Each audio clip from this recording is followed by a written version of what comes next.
20% नेमकी कोणासाठी कोणाला उद्देशून म्हटलेले आहे तुम्ही काय सांगा? मागील 4 वर्षापासून ज्या प्रमाणात भंडारा नगर परिषदेमध्ये प्रशासकाच्या माध्यमातून कारभार सुरू आहे, ज्या प्रमाणात मोठ्या प्रमाणात राज्य शासनाच्या माध्यमातून भंडारा नगर परिषदेला विकास निधी आलेली आहे आणि त्यामध्ये मोठ्या प्रमाणात टेंडर मॅनेज करण्याचं काम काही अधिकाऱ्यांनी आणि काही नेत्यांनी केल्याचे आरोप काही दिवसांनी केलेलं होतं आणि त्याच याच्यात 3 दिवसाआधी एक 20 कोटीचं टेंडर कोणतीही प्रशासकीय मान्यता न राहताना कोणतीही मंजुरी न राहताना 20 कोटीचं टेंडर काढण्यात आलेलं होतं आणि त्या 20 कोटीच्या टेंडरमध्ये जिओ टॅगिंगची अट जी राज्य सरकारने GR काढून ती अट रद्द करण्यात आलेली आहे.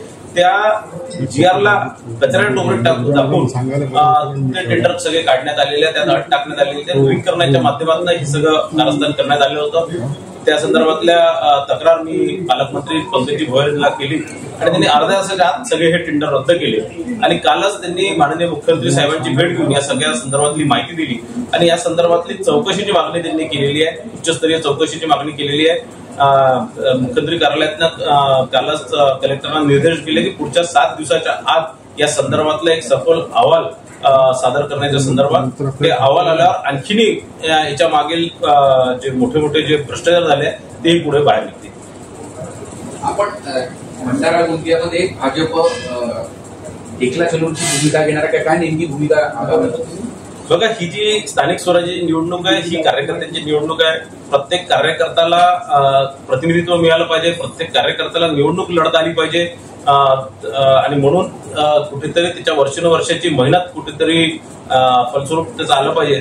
त्याकरता या सगळ्या स्थानिक स्वराज्याच्या निवडणुका असतात आणि यामध्ये युती करून कुठेतरी कार्यकर्त्यांना डावलण्याचं काम किंवा कार्यकर्त्यांवर अन्याय करण्याचं काम केलं जातं आणि म्हणून आम्ही ठरवलं आहे की भंडारा आणि गोंदिया जिल्ह्यामध्ये कोणतीही युती न करता भारतीय जनता पार्टी स्वबळावर लढणार आणि आपल्या सगळ्याच जागांवर आपल्या भारतीय जनता पार्टीच्याच कार्यकर्त्यांना तिकीट दिली. खरं तर महायुतीचे अजून काही मित्र पक्षाचे उमेदवार किंवा ताकद तिथे काही प्रमाणात आहे. शिवसेनेची असो वा राष्ट्रवादी काँग्रेस अजित पवार पक्षाचे असो, दिग्गज नेते सुद्धा प्रफुल्लबाई आहे किंवा गुंदेकर राज्यस्तरावर आहे.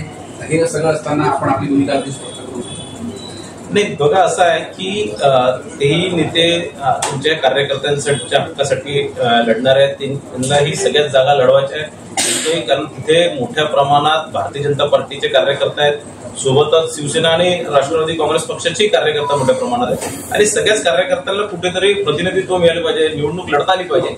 याकरता आम्ही ठरवलेलं आहे की कोणती युती न करता ही निवडणूक आपण समोर जायची. किती ओबीसीचे किती उमेदवारांना तिकीट देण्याचं काही नियोजन केलं आहे ओबीसी नेते म्हणून त्या भागामध्ये?